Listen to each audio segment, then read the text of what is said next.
लगभग 2 साल पहले महाराष्ट्र के मुख्यमंत्री के रूप में शपथ लेने के बाद एकनाथ शिंदे ने सबसे पहले लिए फैसलों में कर्नाटक के बेलगावी के मराठा भाषी लोगों के लिए एक बीमा योजना शुरू की थी।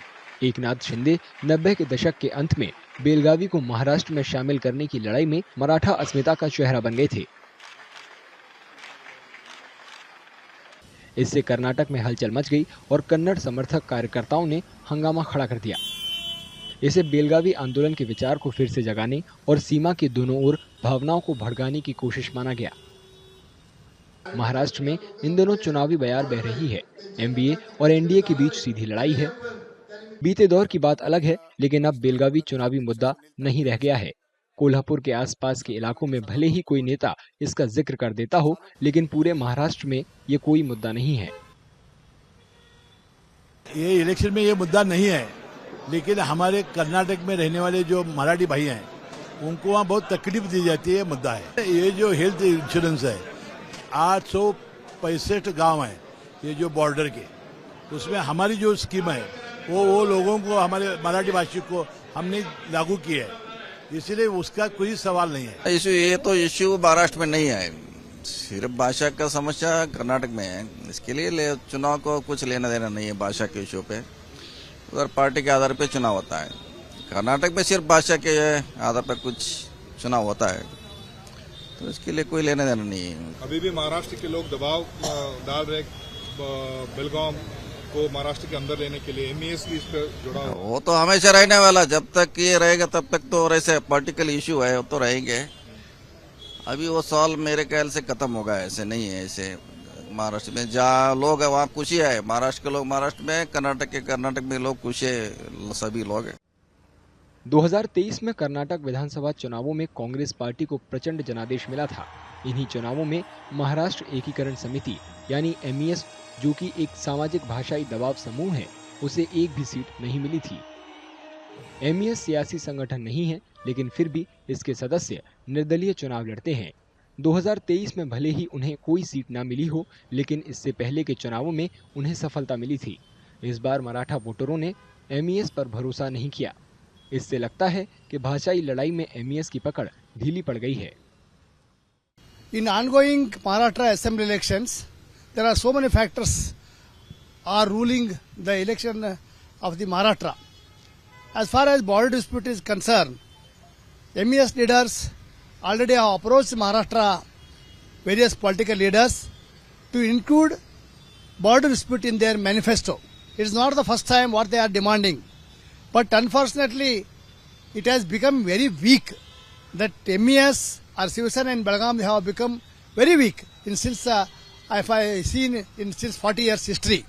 I once again I wanted to tell it is utterly foolishness of the MES leaders to get the political mileage of the border dispute, because thousands of people, thousands of innocent Marathas already have joined mainstream of the Karnataka. सब बहुत हमको देखने को मिलता कि border issue है, भाषा का बहुत बड़ा इशू है करके, पर धीरे धीरे करके कर्नाटक के जो भी सरकार आए, चाहे वो कांग्रेस का हो चाहे वो बीजेपी का, आते मतलब जैसे जैसे साल बीतता गया वैसे वो भी एडजस्ट हो गया और महाराष्ट्र से बेहतर उनको कर्नाटक सरकार ने सुविधा करके दिया है। कर्नाटक की योजनाओं को बहुत पसंद करते। चुनावी असफलता के बाद भी महाराष्ट्र एकीकरण समिति ने कर्नाटक के मराठी भाषी क्षेत्रों को महाराष्ट्र में विलय करने के लिए अपनी लड़ाई जारी रखी है।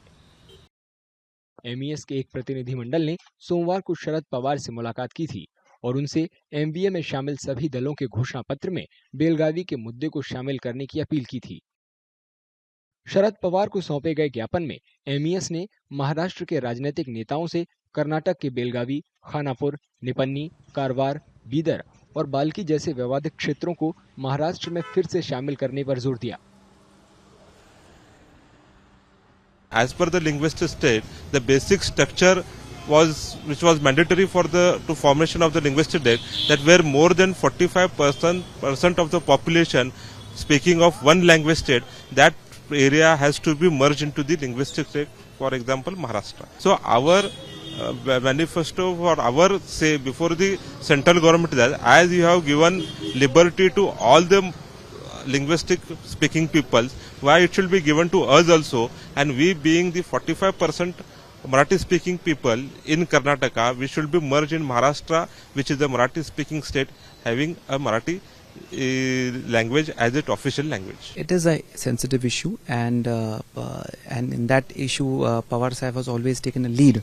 So yes, I think that is going to be a important election issue, and in the coming days, we'll have to take a call on that. But I think Mr. Pawar Sahib has always led this movement of this border issue, and it will also have a small impact, considerable impact in these elections.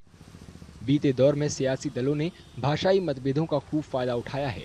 Belagavi में स्थानीय लोगों को लगता है कि अब ये कोई मुद्दा नहीं है, क्योंकि लोगों ने मिलजुल कर रहना सीख लिया है। कर्नाटक मराठा ऐसा कुछ नहीं, सभी एक साथ है। कन्नड़ मराठी सब एक ही है। हाँ, एक ही है। ऐसा कुछ भेदभाव नहीं, भेदभाव कुछ नहीं। कर्नाटक के सभी योजना मराठी लोगों की है, मराठी लोग सभी एक साथ है। क्या बोलते हैं सर, ये भाषा विचार में सिर्फ पॉलिटिक्स करते क्या करते हैं? क्या ऐसा कुछ नहीं। अभी हम तो अभी इधर किलो भी घूमता नहीं, किलो अभी तो हमारे हम अभी देखता है ना, वो सभी तो ठीक है। ಇಲ್ಲಿ ಮರಾಠಿಗರು ಹಾಗೂ ಕನ್ನಡಿಗರು ಕೂಡಿ ಇಬ್ಬರು ಸೇರಿ ಒಂದು ಅನ್ಯೋನ್ಯತೆ ಭಾವನೆಯಿಂದ ಏಕತೆಯಿಂದ ಕನ್ನಡಿಗರು ಒಂದೇ ಅನ್ನೋತಕ್ಕಂತಹ ಭಾವನೆಗಳನ್ನ ಮೈಗೂಡಿಸಿಕೊಂಡು ಬೆಳೆಯತಕ್ಕಂತಹ ನಾಡಿದು।